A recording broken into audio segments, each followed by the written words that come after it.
I want to talk to you about routine. Boring, right? Who wants to talk about routine? The things we do day after day, the same every day. That's not really exciting to talk about, is it? The thing is, I've been asked about my exercise routine. What is it that I actually do regularly? I teach movement. I'm a great advocate of daily practice. So it's a fair question. What is it that I do on a regular basis?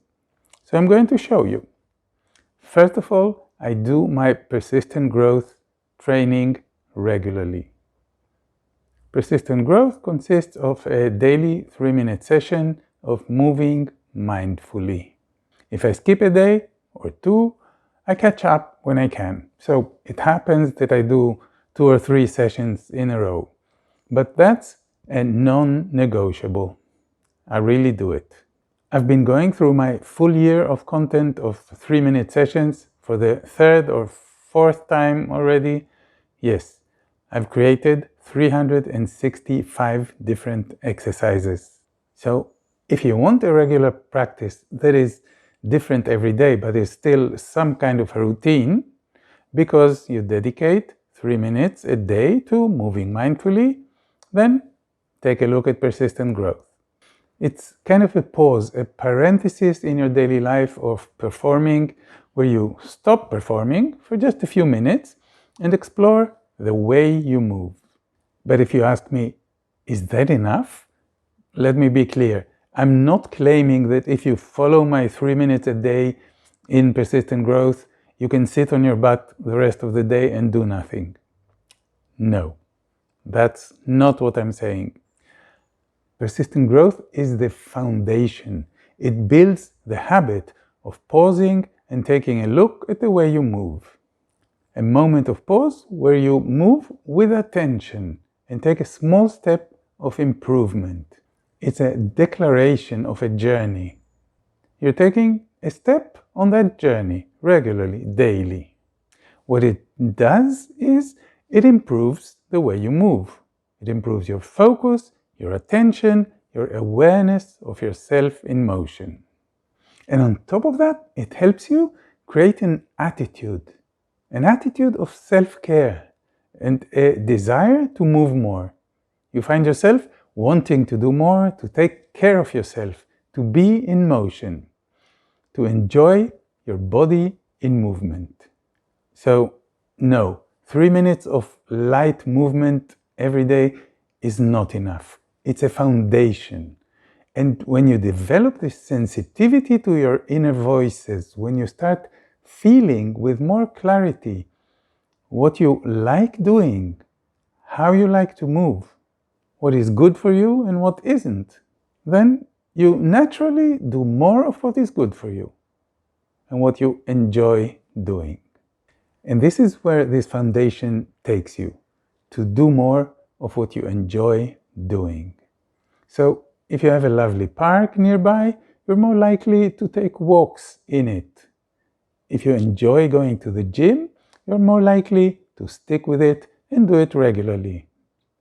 If you ski, play tennis, jog, ride a bicycle, whatever it is that you enjoy doing, you're more likely to do it more regularly because you've reconnected with your body and the joy of movement.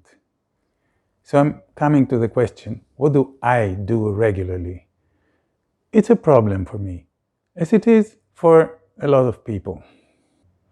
I've been changing what I do regularly, but I try and I sometimes struggle to do some kind of exercise on a regular basis. When my daughter was still living with us, I used to go to the gym with her. I enjoyed it because we did it together.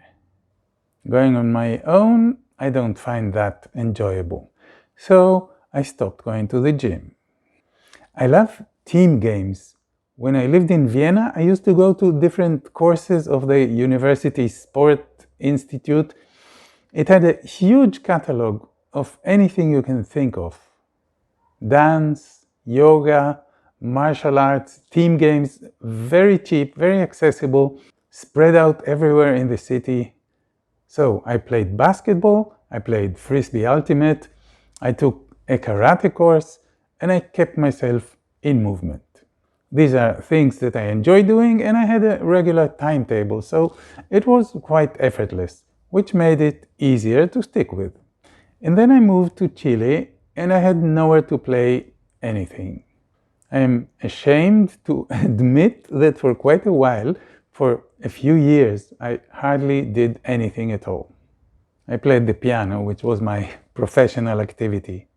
At some point, I found a martial art that I really loved and did that regularly for some years.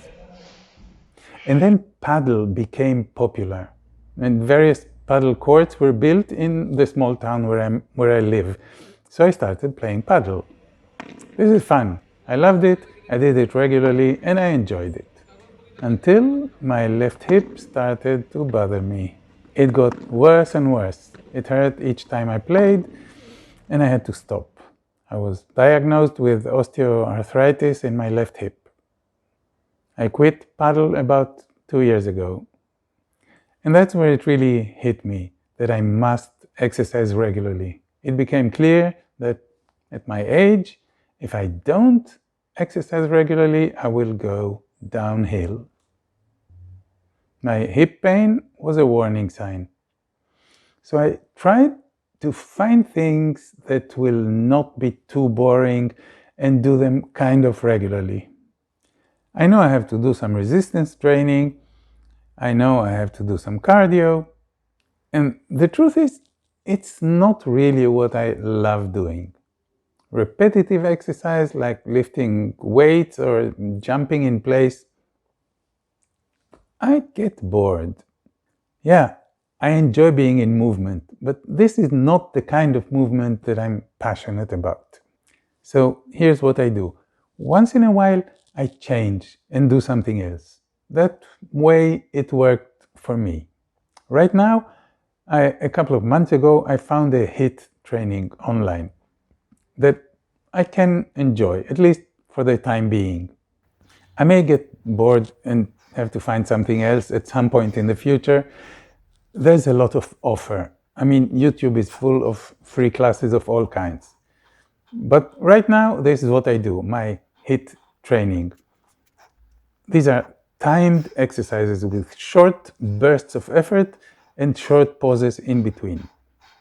It has both cardio and resistance training, weights, core exercise, flexibility, balance. It's varied enough to keep me entertained. I'm trying to follow my own recommendation and do what I enjoy doing, because that's what I'm most likely to stick with. In my case, I find things that I can enjoy for a while and do them as long as they're still fun. And if I get bored, I will find something else. And by the way, my left hip is a lot better. It doesn't bother me regularly, it is strong, it doesn't feel wobbly anymore. And in the next couple of weeks, I'm going back to play paddle. I'm going to take a few classes with a teacher, see how I'm doing. Because the problem with playing games is that movements are abrupt, spontaneous, and not perfectly planned and controlled. So I'll have to check. Just try it out and see what happens. I'll keep you posted. My conclusion? Start with taking a small pause every day. Stop performing your chores, your roles for just a little while and move mindfully. That is, bring your attention to yourself. Slow down, reduce the effort. Just take a moment to come back to yourself, to reconnect with your body sensations, and with the pleasure of moving your body. If you do this regularly, it will be much easier to find out what you enjoy doing and do it. Find out how you like to stay in motion, stay strong, flexible, and capable, and stick with it. And then do what you enjoy doing. Do it regularly and stay in motion.